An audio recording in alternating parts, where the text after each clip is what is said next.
Hello and welcome back at another tutorial about the Korg Pa5x.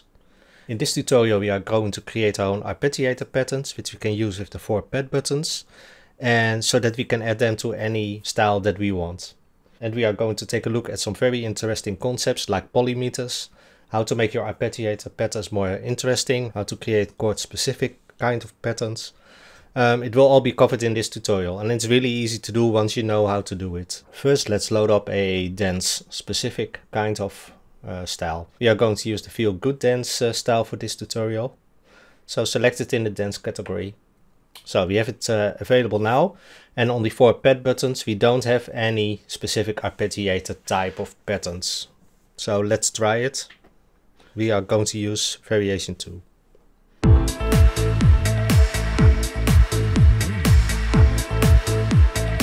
So we are activating the pads now.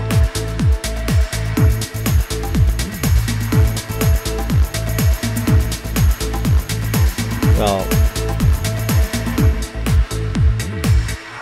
not really good patterns to add to that specific dance item. So let's create our own arpeggiator patterns, and you can do that in the rec edit section. So press the rec edit button, and you will see a section that's called new pad. It's this tile. And now we are in that new pad section, so we can create our own pads for that. And we are going to say to the pad system, hey, we are going to create an arpeggiator type of pattern that listens to the chords that we... So first we have to enable that, because now it's on the pop kit as a drum pattern, and we don't want a drum pattern. So press the menu button, and we are going to say, hey, the pad type is not a drum track type, but an ACC type of pattern. So we are going to create our own ACC type patterns. A few things are important. The track types should be set to ACC. The trigger mode depends on what you try to achieve. I set it to repitch, so go back. And now we are going to select the sound that we are going to use for the arpeggiator. So let's load up a sound from the synth lead section. Let's look. Something easy, something like this.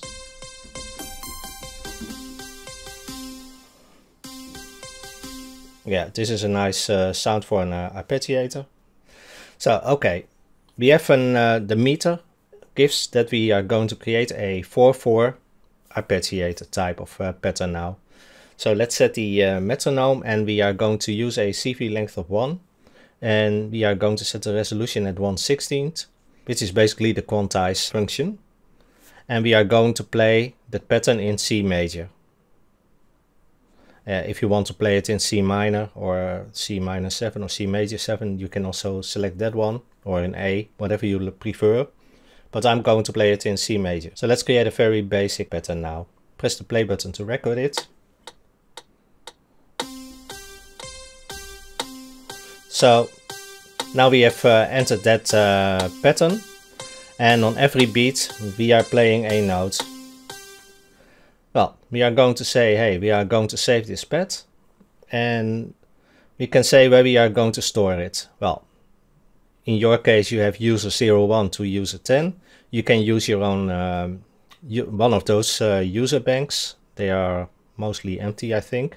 Or you can create a new bank and name it, for instance, as my pads. So, and now it will create a new bank over here, which is empty now. When you press the exit button, it saves to user my pads, and you can give it a name. So let's call this basic arp. Save it, and press the exit button and go back to your screen. Now, when we press the pad sound, by pressing that pad 1 item, and we go to the user directory to my pads, you see that your newly created pad is over there. So we select that, and when we are playing now a C chord, and you will hear that. Let me set it a little bit louder. And A minor.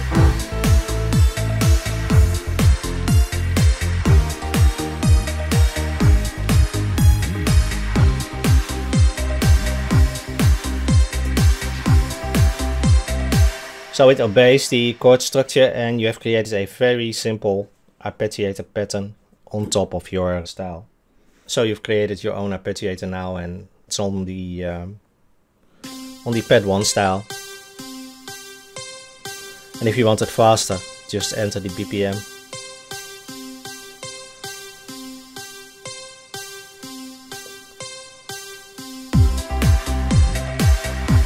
So on every kick you hear that pattern play now. So let's create another one. New pad, 16 notes. The system is still in the same configuration, but you still have to say, hey, the pad type is not a drum track but an ACC track. Repitch it and select a different sound. Let me see, let's do something. Okay, so now we are going to say, hey, let's create a 4-length pattern, and we are going to make it a little bit more interesting. Still a 4/4 pattern. So let's do that.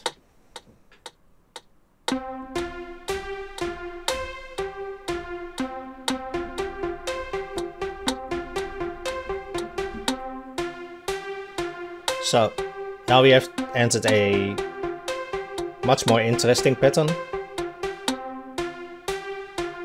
And save that again, and we are going to name that double arp, double tempo arp.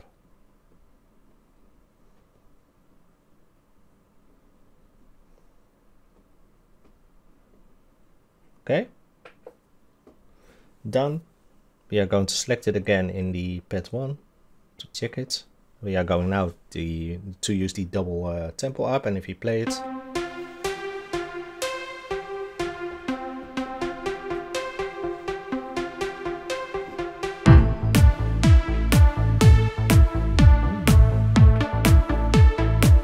so now it keeps continuing, and you've entered that double tempo arp. And we can also add the simple arp to the second bar.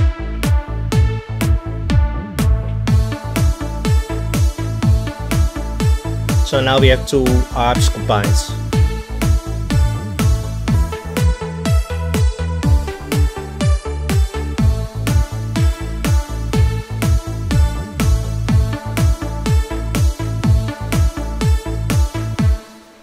So really nice, but it's also a little bit boring. So let's create a arpeggiator that is much more interesting, and we are going to use the polymeter technique for that. And what is a polymeter? Well, let's create a new pad and set it to exactly the same mode, ACC, trigger mode repitch. But instead of a 4/4, we are going to select a 3/4. So we are creating a 3/4 pattern now. So it's shorter than a 4/4. That means that the arpeggiator pattern that we are going to play is constantly shifted. So let's go to the DAW and let me give a few examples of what polymeters are. So let's look at the concept of polymeters in the DAW. I've used Ableton for this to show it, and every color change in this grid below is where the first beat starts. So I have loaded a kick, 2, 3, 4, 1, 2, 3, 4.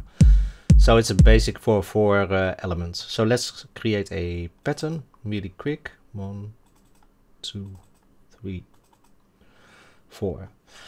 And let's delete it. This is a default pattern arpeggiator based on a 4/4 rhythm. This is a really standard pattern that repeats itself over and over again. So let's listen to it.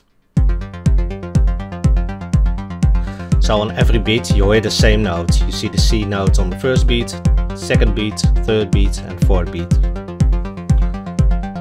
So that is the conventional way of doing it. But if we are going to use polymeters, then we are going to shift this pattern by removing notes. So now we only have 3 notes. So we are using 3 notes in a 4 beats pattern. So if we are going to duplicate this one, and we don't need the last 2, then you see that it constantly shifts.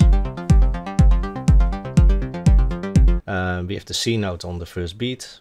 The second kick is the F, and the third kick is the G, and then it repeats itself again with a C3. So it gets much more interesting now than when just repeating that same pattern over and over again.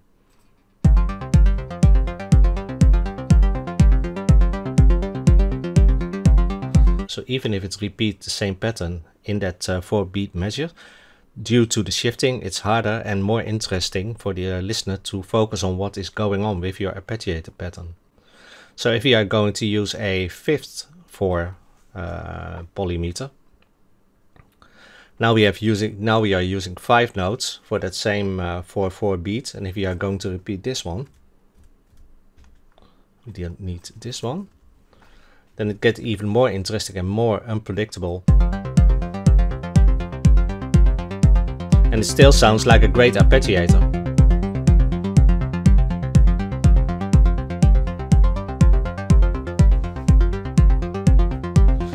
So because on every beat the pattern is shifted, it's a more interesting pattern for the listener and more unpredictable. So if we are going to compare this one to a standard one, so let's compare this one.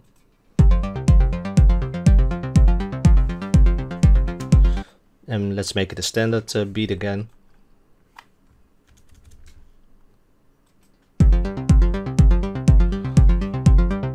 You hear that the other one is much more interesting. So we are going to apply that concept on the Pa5x. Let's go back.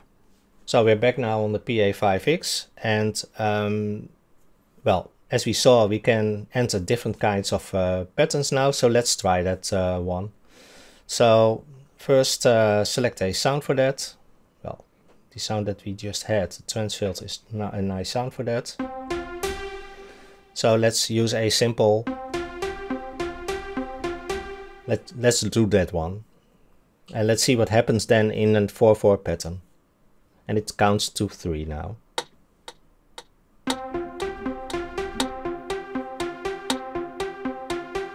So you hear that it now has 3 notes, which is constantly repeated over and over again.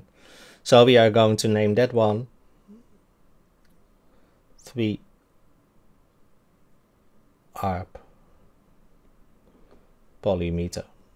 Then we know, hey, that one is 3 beats long and it's a polymeter, so it works in a 4/4 setting.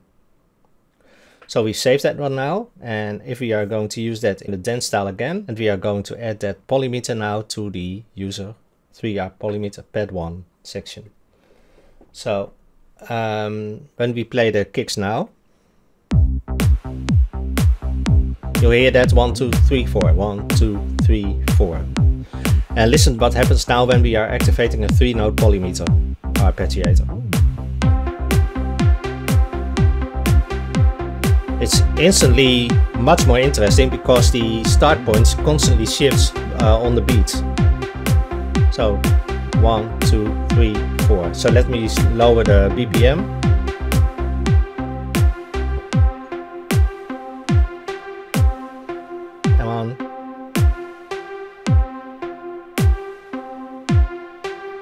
You see that on that first beat, constantly a new note is added. And if you make it a little bit faster,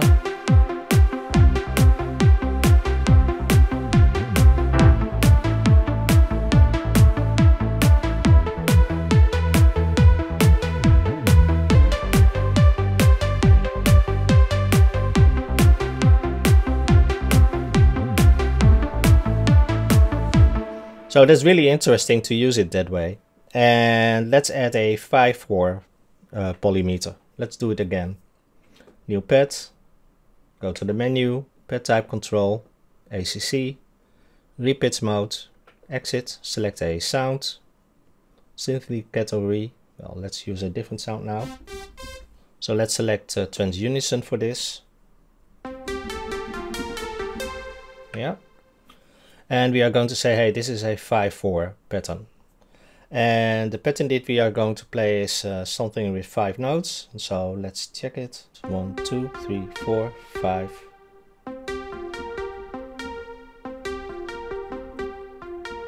Something like this. Yeah, that's nice.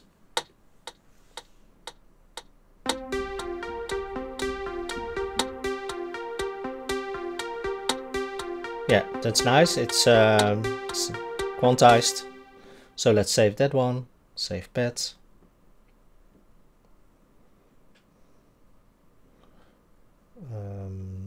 Five arp polymeter.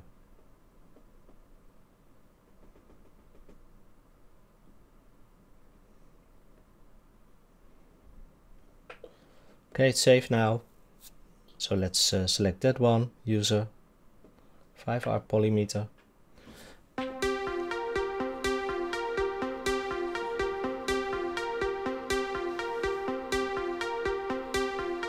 Let's activate.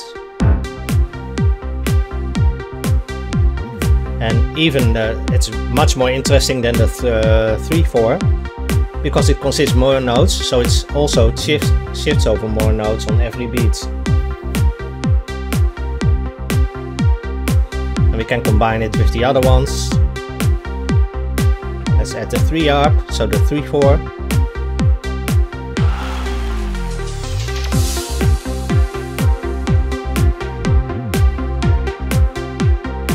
Let's add another one. The basic arp you can still, or the double tempo arp.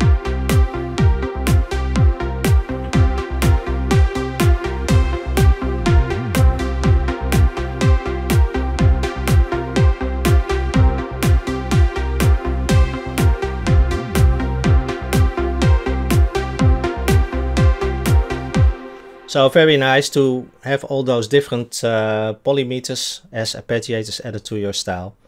So let's add a specific chord pattern. Let's create a new pad. Set it to ACC, repitch mode.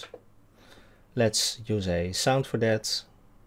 Something from the legacy category in the lead synth section. Something like.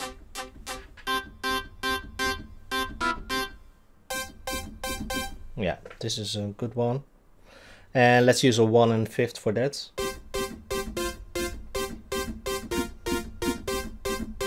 Something like this.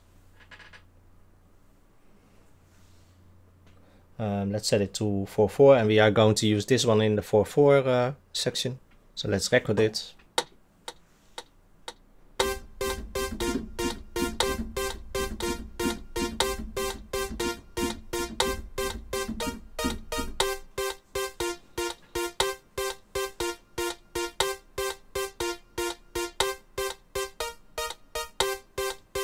Yeah, that's good. So save it, and we are going to name it dance chords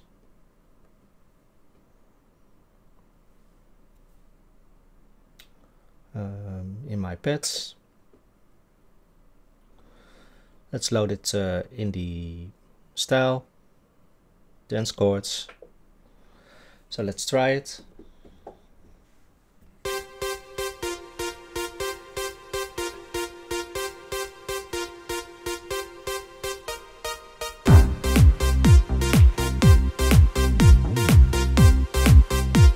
And it immediately recognized that pattern.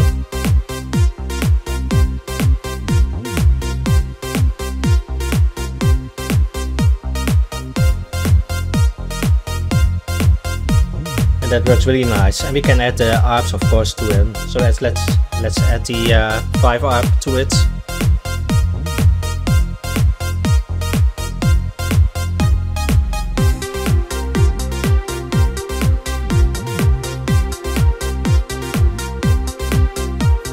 So now we've completely changed the whole feel of this style by just adding a few of our own pad sounds.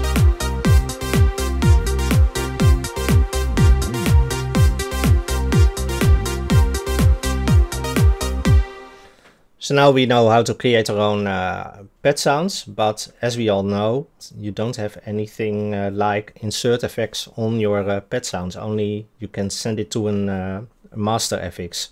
So if you want to so you can of course select other sounds for that, but sometimes you want some delays on top of them, or you want to route it through through a distortion or something. And that's also possible in this setup.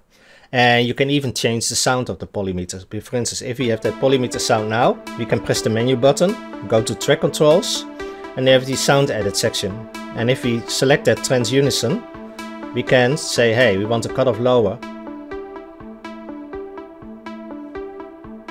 or the release to make it shorter. Now, why do you want to do this? Well, this way you can tailor it to the song that you want to create. Or we make it shorter now. That relieves us room to add a delay on top of that. Okay, so we change the sound now, and let's say we want to add a delay to it. Now, if you go to the mixer button, we don't have anything in the insert FX, that's empty. But we do have the MFX send FX and the master FX. So let's add a delay to master FX 3. Let's use the stereo BPM delay to that, and let's set it to wet. So we change the setting to this. So if we are going to use it now, then we have to say, hey, that specific pattern needs to run through that delay. And now we are getting all those in between notes. And we can do the same for the chord patterns.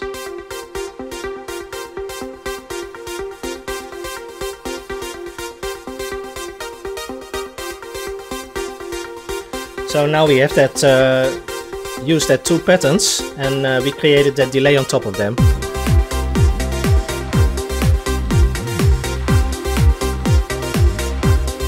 Let me disable that.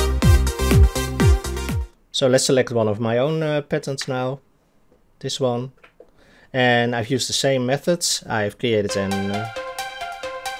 3-note arpeggiator polymeter, a 5/4 polymeter, a different kind of 5/4 polymeter, and some dense chords. And when we are using it now, let's use it. And let's add the third notes, the 3/4 polymeter.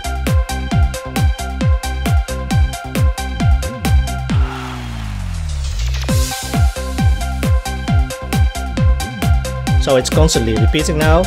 Let's add a 4/4 dense chord section.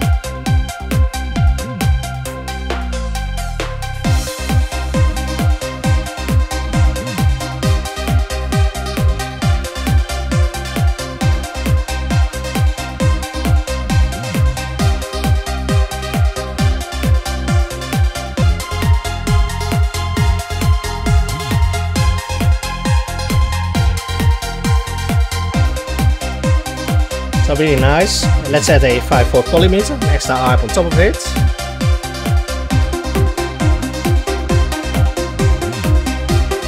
And let's add some cutoff to that per tune polymeter. Track controls, go to the tense filter.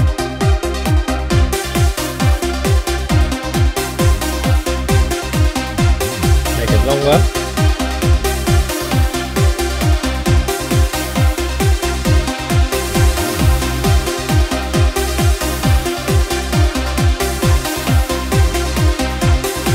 So very nice.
So it's really nice to add your own patterns to it, and as you saw, it's not hard. So that's it for now, and hope to see you again in the next tutorial.